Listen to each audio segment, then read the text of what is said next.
अब फिर एक और कंसेप्ट क्लियर कर रखा है इस पवित्र सदग्रंथ ने कि परमात्मा ने किसी भी प्राणी को, किसी अन्य प्राणी को खाने का आदेश नहीं दे रखा। मांस खाना अलाउड नहीं, इवन पशु पक्षियों को भी नहीं। मनुष्य का तो बात ही क्या है। अब देखना, यही इस पवित्र बाइबल का उत्पत्ति ग्रंथ हम पढ़ रहे हैं। 26-27 हमने पढ़ लिया, प्रश्न नंबर, अब हम 5 पे आ गए हैं। 4 पढ़ते पढ़ते ये 5 पर पढ़ रहे हैं और ये 6वां दिन हम पढ़ रहे हैं। 5वां यहाँ समाप्त हो गया था, 6वें में भगवान, हम 26-27 पढ़ लिया उसको। तब परमेश्वर ने मनुष्य को अपने स्वरूप के अनुसार उत्पन्न किया। अपने स्वरूप के अनुसार परमेश्वर ने उसको उत्पन्न किया, नर और नारी करके उसने मनुष्यों की सृष्टि की। हाँ, फिर परमेश्वर ने उनसे कहा,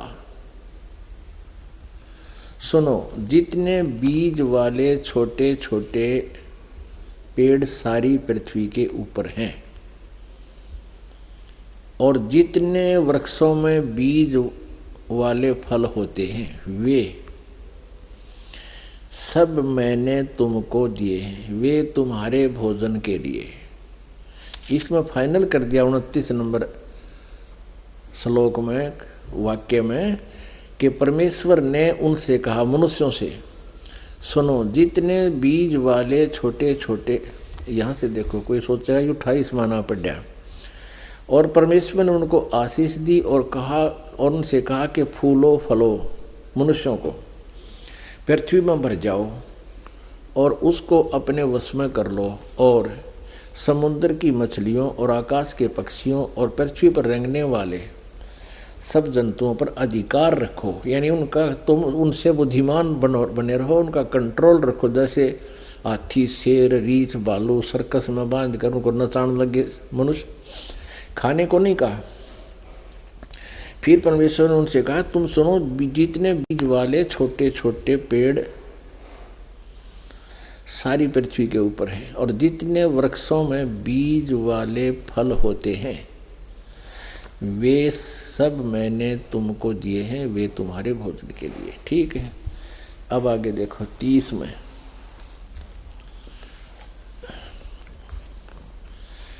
और जितने पृथ्वी के पशु और आकाश के पक्षी और पृथ्वी पर रेंगने वाले जंतु हैं, उनमें जिनमें जीवन के प्राण हैं, उन सब के खाने के लिए मैंने सब हरे हरे पेड़ दिए हैं।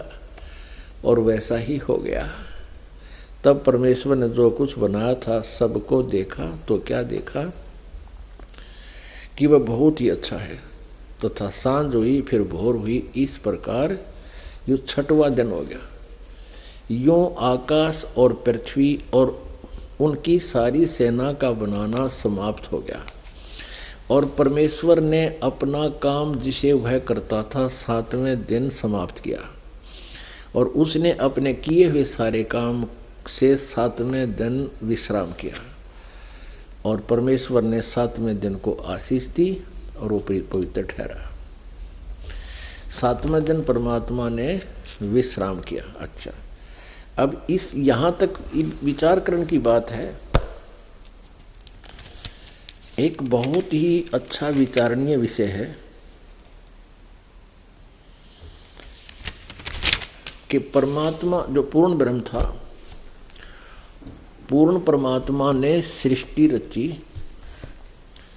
और 6 दिन में सारी रचना रच कर 7वें दिन वो परमात्मा तो चला गया। इस काल को ये पृथ्वी आधी देकर कहाँ चले गए? अपने सतलोक में तखत पर जा विराजे, तखत पर जा विराजा, वहां बैठ गया। अब इससे आगे जो भी पवित्र बाइबल में यदि कहीं पर कोई मांस खाने का आदेश है तो पूर्ण परमात्मा का नहीं है, वो किसी अन्य देवता का, फरिश्ते का, पितर का या भूत का आदेश है। तो वो आदेश मान कर यदि किसी ने गलती कर दी तो परमात्मा का विधान खंडित हो गया। जैसे एक व्यक्ति का एक दरोगा जी थानेदार मित्र था, और उस व्यक्ति ने एक दिन अपने दरोगा मित्र से कहा कि मेरा एक पड़ोसी मुझसे बहुत लड़ाई झगड़ा रखता है, मुझे बहुत परेशान रखता है, उसका कुछ प्रबंध करो। एसएचओ ने कहा कि जा उसका मार लठ और मैं आप देख लूँगा।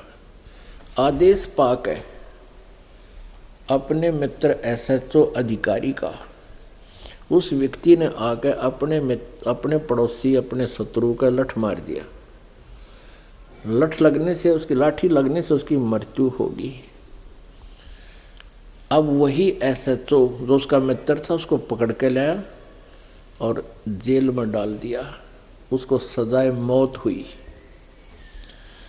अपने आत्माओं, वो राजा का विधान है, कोई किसी की हत्या करेगा उसको मृत्यु दंड मिलेगा।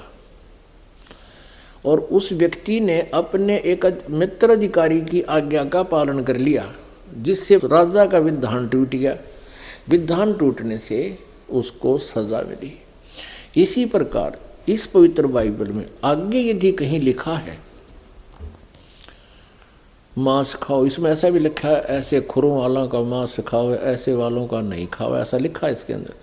लेकिन वो परमात्मा का विधान नहीं, वो किसी फरिश्ते का यानी किसी देवता का आदेश है, अन्य देवता का,